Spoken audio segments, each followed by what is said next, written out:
কি অবস্থা সবার? টিউটোরিয়াল দেখা হয়েছে? যে কন্টেন্ট গুলো দিছি গো থ্রু করা হয়েছে? জি স্যার। আসসালামু আলাইকুম স্যার। আচ্ছা, থিওরি ক্লাসেও এটা পড়াইছি। ওয়ালাইকুম আসসালাম। থিওরি জি স্যার। ক্লাসেও এটা দেখানো হয়ে গেছে। যারা থিওরি ক্লাসে ছিল তাদের জন্য নতুন কিছু না। ইভেন এই প্রবলেমটা যে কারোর জন্যই হয়তো নতুন কিছু হবে না, মানে ভেরি ইজি থিং। তো মিনিমাম কস্ট পাথ বা মিনিমাম পাথ সাম প্রবলেম আমরা হচ্ছে সেকেন্ড বা থার্ড ল্যাবে সম্ভবত দেখছিলাম, path count problem. Path count প্রবলেমের সাথে খুব বেশি মাত্রায় রিলেটেড। আবার ইমপ্লিমেন্টেশনটা যারা গোল্ড মাইন প্রবলেম করে আসছি, গোল্ড মাইন প্রবলেমের সাথে রিলেটেড। গোল্ড মাইন প্রবলেমের উল্টা কাজগুলা বা গোল্ড মাইন প্রবলেমে আমরা যে কাজ করছি অপোজিট কাজটা এখানে করতে হয়। গোল্ড মাইন প্রবলেম কি দেয়া ছিল? এরকম একটা 2 ডাইমেনশনাল গ্রিড দেয়া ছিল, প্রত্যেকটা সেলে একটা করে অ্যামাউন্ট দেয়া ছিল গোল্ডের।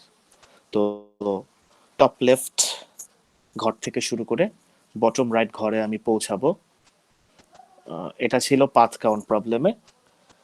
আবার গোল্ড মাইন প্রবলেমে প্রত্যেকটা ঘরে যেই গোল্ডের অ্যামাউন্ট গুলা দেওয়া ছিল সেগুলা কালেক্ট করে করে আমি আগাচ্ছিলাম।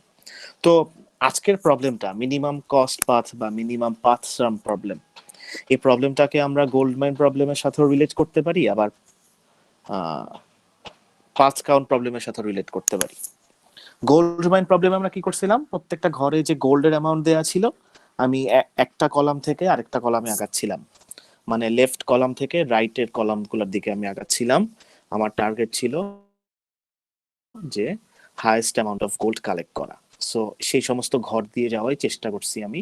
এই সমস্ত ঘর দিয়ে লাস্ট কলামে পৌঁছালে আমার ম্যাক্সিমাম অ্যামাউন্ট অফ গোল্ডটা আমি কালেক্ট করতে পারি।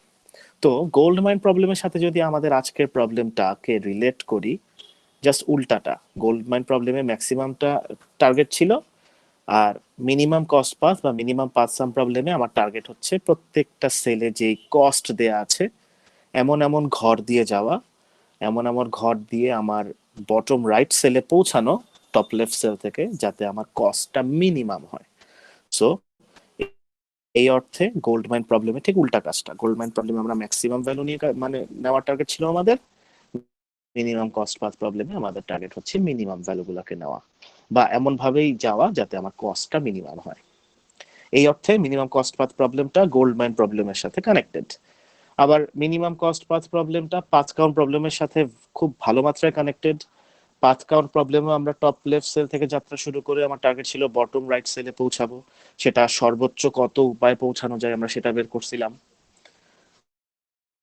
তো সেখানে জাস্ট আমার ডাইমেনশনটা বলে দিলেই হতো যে আমার গ্রিডটা কিরকম হবে, মানে 2 ডাইমেনশনাল যে অ্যারেটা নিয়ে আমি কাজ করব, অর্থাৎ যেই মানে এরিয়ার মধ্যে আমি কাজটা করতে চাচ্ছি সেই এরিয়ার ডাইমেনশনটা কত। তো এখানে হচ্ছে ডাইমেনশন গুলার সাথে আরো কিছু এক্সট্রা ইনফরমেশন দেয়া থাকবে। সেই এক্সট্রা ইনফরমেশনটা কি? প্রত্যেকটা ঘরের নিজস্ব একটা কস্ট দেয়া থাকবে। এখানেও আমার টার্গেট হচ্ছে টপ লেফট সেল থেকে বটম রাইট সেলে আমি পৌঁছাবো, সর্বনিম্ন কত খরচে আমি পৌঁছাতে পারি, minimum cost path. Minimum cost কত সেটা বের করা এবং সেই পাথটা কি।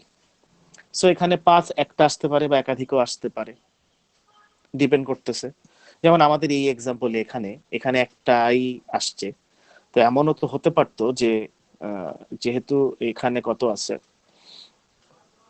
মানে এমন ভাবেই জিনিসটা আসছে যে নিজস্ব কস্টের সাথে যে ভ্যালুটা আমি যোগ করতেছি ডিপি টেবিলের, যেই ঘরের জন্য আমি হিসাবটা করতেছি ডিপি টেবিলে তার উপরের ঘর এবং তার বাম দিকের ঘর, দেখা যদি এরকম কেস হইতো যে দুইটা ঘরেরই কস্ট হচ্ছে 19 19 উঠে আছে, আবার এই এদের ঘরের যেই এই ঘরের যে নিজস্ব কস্ট সেটার সাথে 19 যোগ করলে সেম ভ্যালুই আসতেছে, তো সেক্ষেত্রে আমার দুইটা পাত আসতো। যেমন এখানে এখানে কত নিজস্ব কস্ট কত 5। সো বাম পাশেরটা ছিল 19, উপরেরটা ছিল 24, এদের মধ্যে মিনিমামটাকে আমরা নিয়েছিলাম। সাপোজ যদি এরকম হতো যে এখানে 19 আছে, ভালো কথা, আমার উপরের ঘরের ভ্যালুটাও 19 আছে, তাহলে 19 আর 19 এর মধ্যে মিনিমাম কে 19। সো এটা আমি উপর থেকেও আসতে পারি, বাম দিক থেকেও আসতে পারি। সেক্ষেত্রে আমার অ্যান্সার কি হইতো? আমার অ্যান্সার দুইটা হইতো, কারণ আমি উপরের ঘর থেকেও আসতে পারি, বাম দিকের ঘর থেকেও আসতে পারি। সো উপরের ঘরে এই টপ লেফট সেল থেকে কত মিনিমাম কিভাবে আসা যায় সেটা একটা পাথ হইতো।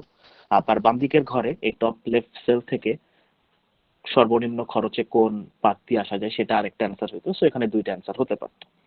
সো এই গোল্ড মাইন প্রবলেমের ক্ষেত্রে বলি বা মিনিমাম কস্ট পাথ বা মিনিমাম পাথ সাম প্রবলেমের ক্ষেত্রে বলি, অলওয়েজ যে একটা পাথ আসবে কোনো কথা নাই, এটা ডিপেন্ড করতেছে। ঠিক আছে, এবং এটার আপনারা ওই ম্যাথমেটিক্যাল ইমপ্লিমেন্টেশন বা এক্সাম্পল যেটাকে বলছি এটা করলেই আপনারা বুঝতে পারবেন। সো টিউটোরিয়ালে আমি যে এক্সাম্পলটা দেখাইছি এখানে একটা পাথই আসে। পাথটা হচ্ছে কি, 0 0 থেকে 0 1, 0 1 থেকে 1 1, 1 1 থেকে 1 2, 1 2 থেকে 2 2, 2 2 থেকে 2 2 থেকে 2 3।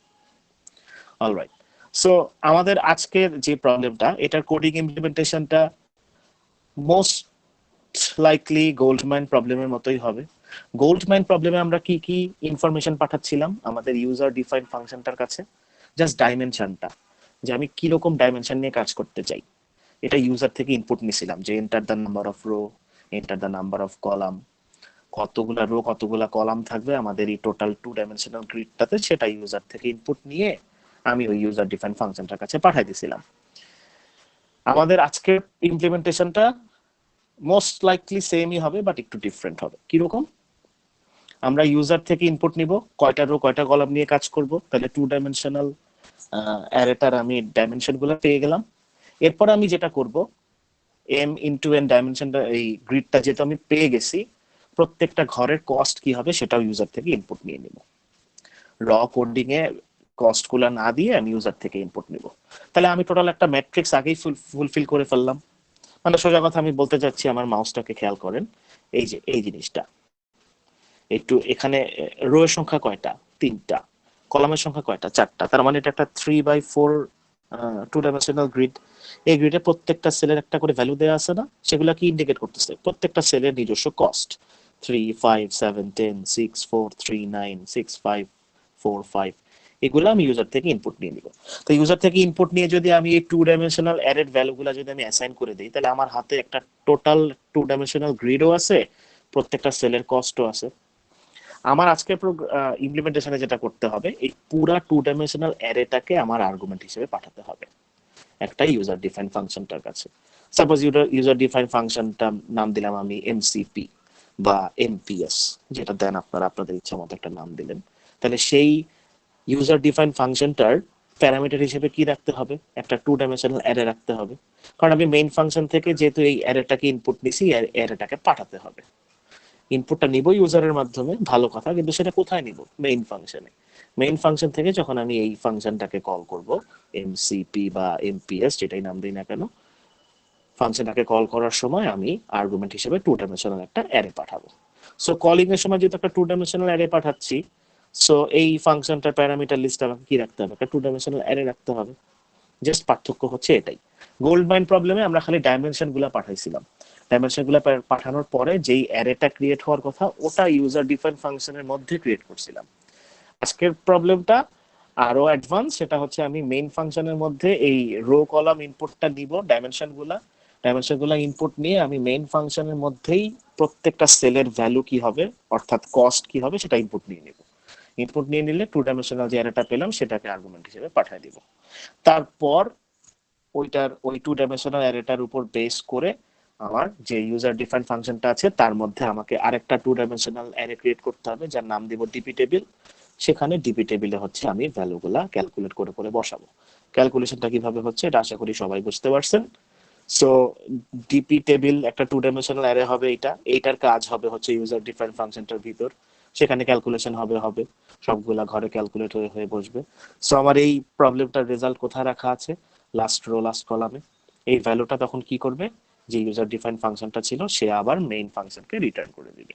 মেইন ফাংশন দেন সিম্পলি এটাকে প্রিন্ট করে দিবে যে হ্যাঁ, আমার টপ লেফট সেল থেকে বটম রাইট সেলে পৌঁছানোর সর্বনিম্ন কস্ট হচ্ছে 24 ইউনিট। সাপোজ আপনারা যদি ঠিক এভাবেই ইনপুট দেন, 3টা রো 4টা কলাম নিয়ে এভাবেই ইনপুট দিলেন সাপোজ কস্ট গুলাকে, তাহলে আপনার আউটপুট স্ক্রিনে কি কি দেখাতে হবে?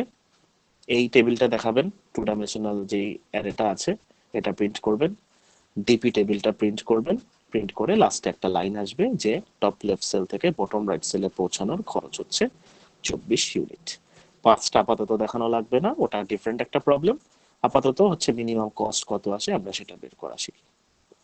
সো আজকের অ্যাসাইনমেন্টটা ওই গোল্ড মাইন প্রবলেমের মতোই হবে, জাস্ট কি কি ডাটা পাঠাতে হবে সেটা বলে দিলাম, কিভাবে পাঠাতে হবে সেটা। এই আর তেমন কোনো পার্থক্য নাই। আর পার্থক্য আছে কোথায়? লজিকে। গোল্ডমাইন প্রবলেমে ম্যাক্সিমাম ভ্যালু নিচ্ছিলাম, সেখানে কিছু কনস্ট্রেন্ট ছিল। কনস্ট্রেন্ট বলতে কি বোঝাচ্ছি? Movement constraint. মুভমেন্ট কনস্ট্রেন্ট মানে কি? চলাচলের শর্ত সমূহ। এটার অর্থটা কি? আমি একটা সেল থেকে আরেকটা কোন সেলে যেতে পারবো, অর্থাৎ আমি একটা সেল থেকে যার একটা সেলে যাচ্ছি, আমি কোন কোন দিকে যেতে অ্যালাউড। দেন এই পার্সপেক্টিভটাকে আমরা আবার চেঞ্জ করে দেখছি যে একটা সেলে কোন কোন সেল থেকে আসা যায়। ঠিক আছে? সো এভাবে হচ্ছে পুরো ডিপি টেবিলটা আমরা যেভাবে যেভাবে ফিল আপ করছি সেটাকে আপনারা কোডে লজিক ইমপ্লিমেন্ট করবেন, করে এই লাস্ট রো লাস্ট কলামে যে ভ্যালুটা আসে সেটা মেইন ফাংশনকে রিটার্ন করে দিবেন। মেইন ফাংশন সুন্দর মতো হচ্ছে সেটাকে প্রিন্ট করে দিবে। তো আজকের অ্যাসাইনমেন্টটা ভেরি ইজি, জাস্ট লজিক কয়েকটা জায়গায় চেঞ্জ হবে গোল্ডমাইন প্রবলেম থেকে, গোল্ডমাইন প্রবলেমের মতোই।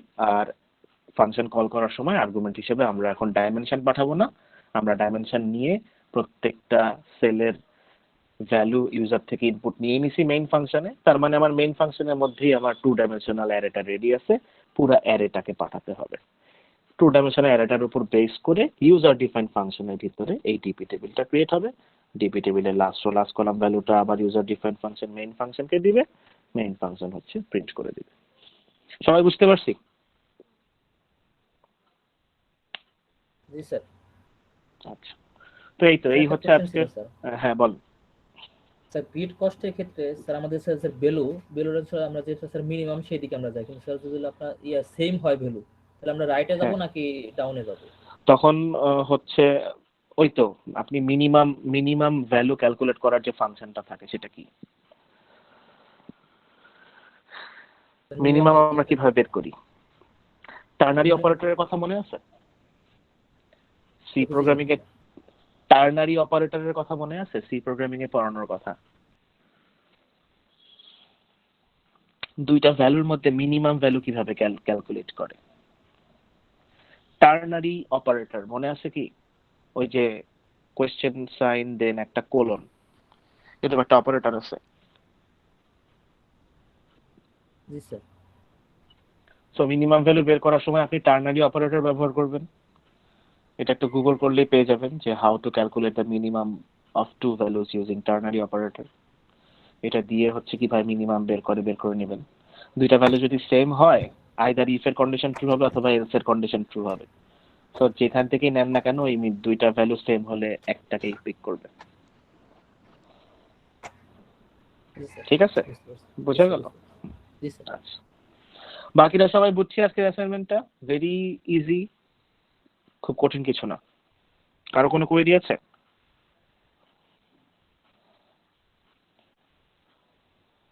বাকিরা কোনো রেসপন্স নাই কেন?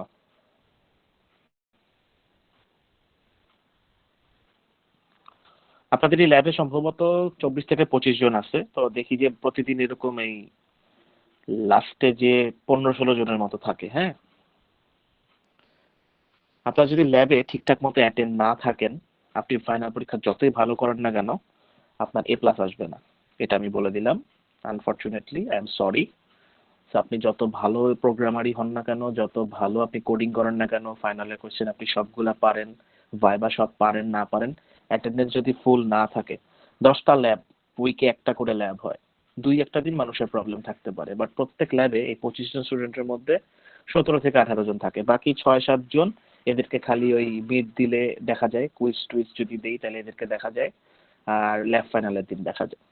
থিওরি কোর্সও সেম অবস্থা, 40 জন এনরোলমেন্ট করছে, প্রেজেন্ট থাকে হচ্ছে 25 জন। আজকে কুইজ দিছি, আজকে 40-এ 40 জনই অ্যাটেন্ড আছে। সো কুইজের দিন যদি আপনারা অ্যাটেন্ড করতে পারেন তাহলে বাকি ক্লাসগুলো আসলে কি দোষ করছে আমি জানি না। Anyway it's up to you, but up to me যেটা সেটা হচ্ছে আপনারা যদি ল্যাবে ফুললি অ্যাটেন্ড না থাকেন, আপনি যত ভালো প্রোগ্রামারই হন না কেন, you are not going to get A+। যদি A+ পাওয়ার মতো আপনার নাম্বারও ওঠে, মার্কস উইল বি ডিডাক্টেড, আমার কিচ্ছু করার নাই।